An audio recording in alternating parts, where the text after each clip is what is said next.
Hi friends, welcome back to my channel. இன்னைக்கு நல்ல மொரானு காரசாரமான காரச்சேவ், அதுவும் 5 நிமிஷத்தில் வீட்டில் எப்படி செய்யுதுன்னு பார்த்துடலாமா? எவ்வளோ கிறிஸ்பியாக இருக்குன்னு பாருங்கள். வாங்க ரெசிபிக்குள்ளே போயிடலாம். 1 கப் அளவு கடலை மாவு, இதை நல்லா சலிச்சிட்டு ஒரு பாத்திரத்தில் சேர்த்துக்கோங்க. இது கூடவே ஒரு 1/4 கப் அளவுக்கு அரிசி மாவு சேர்த்துக்கோங்க. அரிசி மாவு சேர்க்கும்போது இந்த காரச்சேவை வந்து நல்லா கிறிஸ்பியாக நல்லா மொறுன்னு இருக்கிறதுக்கு ரொம்பவே ஹெல்ப் பண்ணும். அரிசி மாவு சேர்த்ததுக்கப்புறமா இன்றைக்கி ஒரு 10 பல் வெள்ளை பூண்டை தோலை உரித்து இந்த மாதிரி நல்லா நைஸாக அரைச்சி எடுத்துருக்கேன். அதையும் இது கூட சேர்த்துக்கோங்க. அதுக்கப்புறமா நம்ம காரத்துக்கு ஏற்றாப்பில் தனி மிளகாய்த்தூள், கொஞ்சமாக பெருங்காய்த்தூள், அதுக்கப்புறமா உப்பு எல்லாம் சேர்த்து நல்லா ஈவனாக மிக்ஸ் பண்ணி எடுத்துக்கோங்க. அதுக்கப்புறம் இதில் கொஞ்சமாக சின்ன சீரகம் எடுத்து கையை வச்சு நல்லா க்ரஷ் பண்ணி அதையும் இது கூட சேர்த்துக்கலாம். இதில் நம்ம காரச்சேவ் வந்து கிறிஸ்பியாக வர்றதுக்கு ஃபஸ்ட்டு அரிசி மாவு சேர்க்கணும். அதுக்கப்புறமா நம்ம வந்து சூடான எண்ணெய் ஒரு அரை குழிக்கரண்டி இதில் ஊற்றும் போது காரச்சேவ் வந்து நல்லா மொறுன்னு சாப்பிட்றதுக்கு ரொம்பவே சூப்பராக இருக்கும்.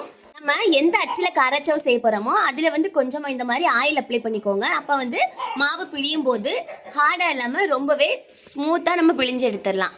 இந்த இடியாப்ப அச்சில் இந்த கொஞ்சம் பெரிய பெரிய ஹோல்ஸ் இருக்கிற மாதிரி அச்சு எடுத்து அதில் நம்ம ரெடி பண்ணி வச்சுருக்க மாவை கொஞ்சம் கொஞ்சமாக சேர்த்துக்கோங்க. கொஞ்சமாக தண்ணி ஊற்றி இந்த மாதிரி கன்சிஸ்டன்சிக்கு மாவு வரைய வச்சுக்கோங்க. அப்போ தான் பிழியும் போது நல்லா சூப்பர் பர்ஃபெக்டான காரச்சேவ் நமக்கு கிடைக்கும்.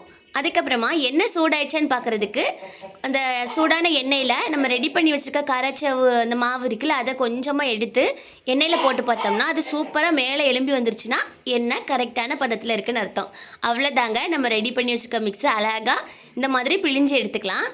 ஒரு 2 நிமிஷம் அழகாக பாருங்கள், அது அப்படியே அந்த நுரையெல்லாம் அடங்கி மேலே எலும்பி வந்துடும். அதுக்கப்புறம் அங்கிட்டு ஒரு திருப்பிட்டு ஒரு 2 செகண்டில் டக்குன்னு தூக்கி எடுத்து வச்சிட்டோம்னா அவ்வளோதான், நம்மளோட சூப்பரான காரச்சேவ் ரெடி. இதே மாதிரி ஒவ்வொரு பேட்சாக இந்த மாதிரி அச்சில் வச்சு பிழிஞ்சு எடுத்துக்கோங்க. இதை விட உங்களுக்கு கொஞ்சம் பெரிய சைஸ் வேணும்னா பெரிய ஹோல்ஸ் இருக்கிற மாதிரி அச்சு எடுத்து அதில் பிழிஞ்சிங்கன்னா இன்னும் கொஞ்சம் பெரிய சைஸ் வரும்.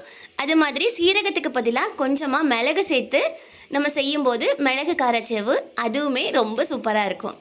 சூடான எண்ணெய்க்கு பதிலாக நீங்கள் பட்டரும் யூஸ் பண்ணிக்கலாம். அது இன்னும் கொஞ்சம் சாஃப்டாக குட்டீஸ்க்கு ரொம்பவே டேஸ்ட்டாக இருக்கும். அந்த மாதிரியும் ட்ரை பண்ணி பாருங்கள். 5 நிமிஷத்தில் சூப்பராக காரச்சேவு செஞ்சாச்சுல.